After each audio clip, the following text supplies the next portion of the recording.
A gente experienciou demais também, a gente Você fez... também teve negócio com o corpo, né? Com pele. Sim, sim. Queria que você me falasse também um pouco disso, porque foi tendo também uma trajetória que também foi te levando. Sim. Você experimenta muito, né, Tio? Eu lembro que quando a gente começou lá a trabalhar com cinema, uma das coisas que a gente percebeu que a gente estava deslocado nessa época, né? Você lembra? Que a gente fez o festival de cinema junto, né? Eu, você, Yara, a Lê, nessa mesma turma, né? Marcelão. Necessidade grande de trazer coisas pra cá, Sim, né? a gente percebia que a gente estava deslocado de BH, né, que é a capital do estado. E aí a gente decide fazer um festival de cinema, ter os cineclubes, e começa então de fato a transitar por outros terrenos que não era só do fazer, mas era do perceber, né, da construção também da educação do olho, né? Educação do olho, do ouvido, dessas diferentes obras que estavam sendo feitas pelo Brasil que a gente não sabia ainda. Não tinha acesso. Não tinha acesso, então a gente começa a ter... E eu decidi nessa época que eu ia fazer um curta por ano. Desde 2008... Eu fiz no mínimo um curta por ano, porque eu achava que era importante não só experienciar, ou seja, arriscar nessa coisa intuitiva, porque era um curso de 2 anos, era muito pouco para a gente poder aprender o que é de fato audiovisual ou cinema, tanto que a gente continuou, né, buscando, né, eu fui fazer meu mestrado, doutorado, enfim. E essas experiências de encontrar os cinemas de fora, né, as pessoas que vinham para cá. Então essa decisão de fazer um curta por ano provocava também reações, porque nem sempre você tinha tempo de amadurecer as ideias. Eu lembro que a gente trouxe uma diretora de arte que ela falou isso pra gente.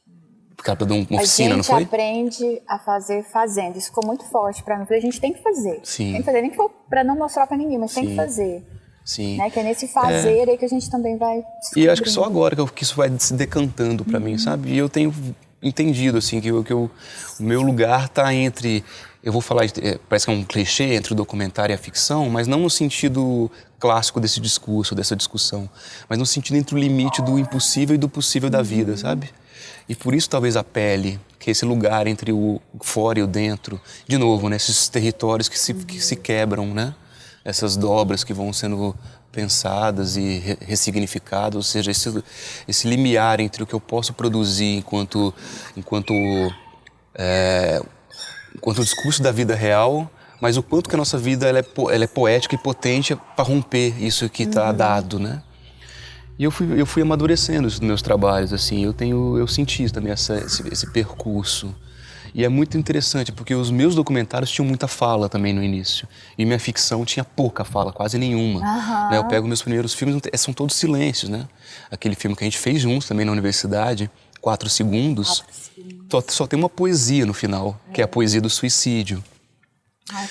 E agora esse lugar vai de encontro, onde eu tenho agora um balanço sobre o que eu fazia no documentário e a liberdade que eu me propunha de fazer documentário muito mais inventivo do que, né, no caso antropológico, de registro, e como que ele vai se fundindo agora com a ficção. Então é louco, né? Perceber esse movimento assim. E como você olha para essas obras, as primeiras? Algumas eu gosto, outras não. Mas eu consigo entender a importância delas, assim, na minha trajetória, sabe? E às vezes são importâncias que às vezes não vão nem refletir em nada, assim, não vai chegar em lugar nenhum. Mas ao perceber esse percurso, eu entendo essa jornada, assim, sabe? Até os erros, principalmente os erros, né? Tem acho que é o Assis, né? O nosso pintor, né, nosso artista, o Assis fala, né, porque, citando um outro autor, que a arte é uma sucessão de belos erros. E eu acho que tem muito isso, sim, sabe? Acho que a gente tem belos erros pelo caminho e vamos, né, tentando transformar isso no próximo passo. Né, Esses dias para trás, eu mudando algumas coisas, eu peguei o DVD do Olhar Descalço na mão. E aí fez assim, sabe, aquela coisa de Olhar Descalço é de quando? Ele é de 2006. Caramba. 2006, 2007, acho que 2007. Não, 2006. 2007 veio a trajetória da Dita Cuja, né? Sim. Você lembra? Sim, com né, o querido Valdemar Lima. Valdemar Lima, para quem não sabe, foi o diretor de fotografia de Deus e o Diabo, né? Na Terra do Sol, Glauber Rocha. Você trabalhou com meu primeiro curta de ficção foi com Valdemar Lima. Eu não sabia nada, gente. Nossa, gafe atrás de gafe. Mas ele foi muito generoso, né? Muito generoso. Sim, Nossa. sim. Então, isso é muito interessante. Não tinha fala Essa cidade também, é uma né? cidade bem atípica, Uberlândia. é. Ela tem um imã. Ela junta umas peças de vez em quando, né? Falar que a gente, Joel foi super importante pra mim, Joel Pezinho. depois Valdemar, depois veio Di Moretti acompanhar os festivais, né? Nossa, querido Di. Nossa, ele foi... a gente ainda conversa, assim, de algumas coisas. Mas o Olhar Descalço. Então, e o olhar descalço, que na época que eu fiz, eu entrei em crise, né? Por causa dos adolescentes lá, uma crise existencial de saber o que eu tô fazendo com essa imagem. Uhum. Mesma coisa aconteceu com os Chavantes, porque são meninos e, de repente, no jornalismo faz muito isso, né? Pega essa coisa, que é criança de rua, morador de rua, não sei o que, faz um sensacionalismo. E, de repente, eu proponho uma coisa de dar a mídia para eles ali, um pouco conhecimento que eu tinha sobre audiovisual, e vamos fazer um filme juntos, né? Com meninos com vivência de rua. Na época eu não cobrei muito, mas aí depois de 10 anos, eu acho que passou, uns 10 ou 11 anos, e eu fui olhar para isso e aí eu vi que foi a coisa certa no tempo certo, sabe? Assim, de crianças que nunca tinham entrado no cinema, então a gente fez o lançamento do filme no cinema, com esses meninos que eram barrados quando entravam no shopping. Então foi além do cinema, foi além do fazer o filme e do exibir só o filme, sabe? Aí eu fui olhar para isso tudo e eu falei, nossa, eu acho que o nosso papel enquanto realizador, posso dizer assim, realizador audiovisual, ele é muito além, né? Eu acho que, porque quando você faz um filme, além da arte de tudo, tem outras coisas embutidas que você também quer questionar, quer provocar. Eu queria que você me falasse também sobre isso, porque seus filmes me faz pensar muito, me toca profundamente. Eu aconselho, viu, gente? Vejam a obra de Carlos II. Porque é muito, assim, é dentro, ao mesmo tempo que é fora, que fala de fora, mas é tão ali para você pensar nessas coisas. Engraçado, porque nessa jornada de fazer um filme por ano, a gente acaba tendo, né, juntar uma galera para fazer. Você já trabalhou em vários projetos que, né, junto comigo e outras pessoas. Essa coisa de sempre chegar em um lugar e mobilizar as pessoas para poder fazer. Você tem né? essa honra. E agora... Você chega e aglutina as pessoas. Em Natal a gente teve bom. uma experiência agora, em janeiro a gente filmou junto lá. Eu tinha acabado de chegar na cidade, né? Mas eu já consegui juntar uma turma e poder de convencimento, né? De tentar, e é isso. Então, no fim das contas, eu comecei a pensar que o filme é o menos importante. Eu comecei a entender que o cinema, mais do que a obra em si, é o que ela mobiliza.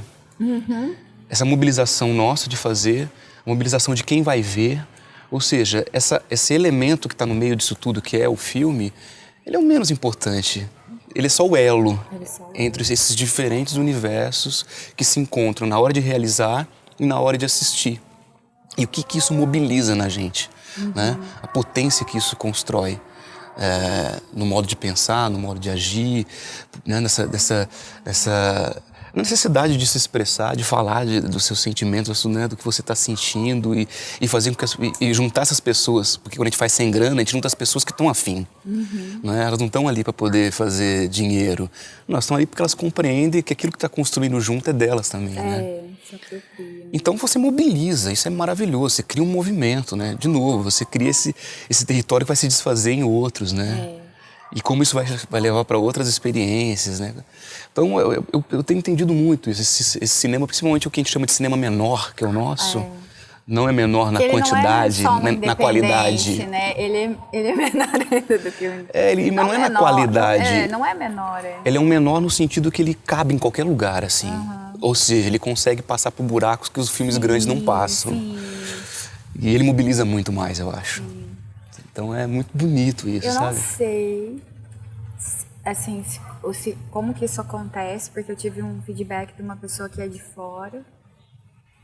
Mas aqui em Uberlândia tem um trem, assim. Tem. Um trem. Tem. Que tem alguma coisa que faz com que isso aconteça. Né?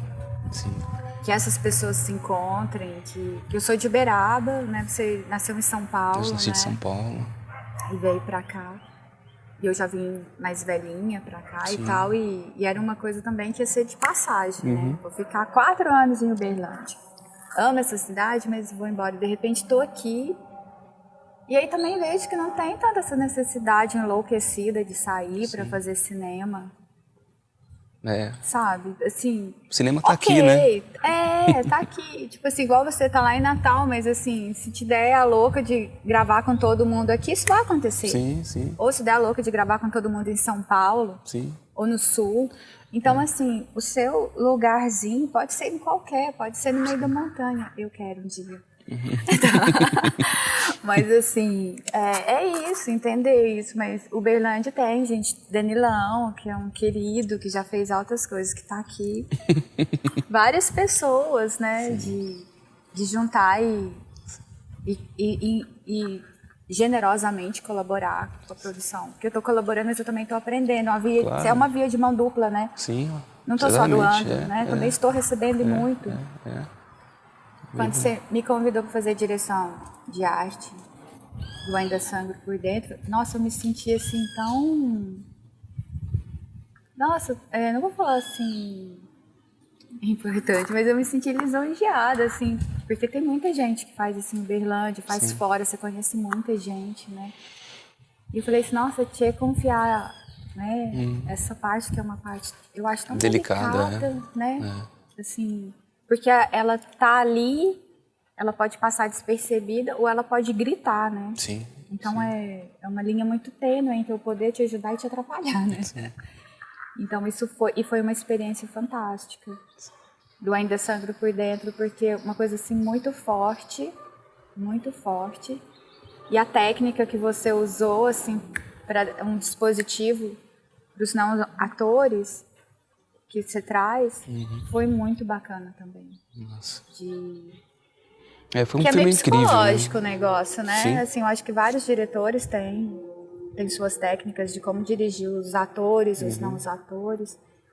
Mas foi uma experiência muito forte, muito bonita. Eu acho que foi o primeiro filme que a gente fez que tinha essa sei lá, uma estrutura mais maior, as profissional. pessoas nos seus departamentos. Então foi muito rico aquele filme, assim, tanto é que ele circulou muito, né? Assim. Muito amor no set. Sim. Muito amor Incrível, no set, assim, o vídeo, todo mundo se doando muito.